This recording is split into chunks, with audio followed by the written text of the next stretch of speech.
आपण ज्याला मोठं केलं तोच आपल्या प्रमाणपत्राला जर बोगस म्हणणार असला आणि आपल्या जीवावर मोठं होऊन पुन्हा आपल्याला आपल्या पाठी खंजीर खुपसणार असले तर मराठ्यांना बीड जिल्ह्याचा विचार करावा लागणार आहे. पुढे प्रत्येक निवडणुकीत, प्रत्येक व्यवहारात, राजकीय सामाजिक सगळ्या विषयात आपल्याला विचार करावा लागेल.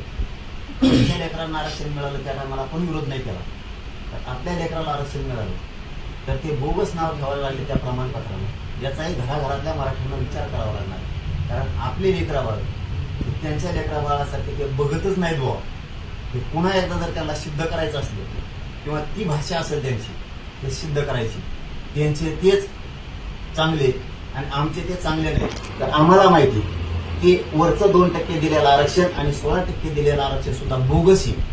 आम्हालाही झटावं लागणार आहे आणि त्यांनाही सगळ्यांना बोगस आरक्षण त्यांना बाहेर काढावं लागणार आहे. मला नाही वाटत तसं बोलले असतील आणि तशी वेळ आमच्यावर बी येईल मग, कारण आम्ही जशाल तसे पक्के आहेत. तुमची जर तशी भाषा असेल तर आम्ही सुद्धा त्याला पक्के आहेत, त्याची काही अडचण नाही. पुढच्या काळात जशाला तसं होणार आहे.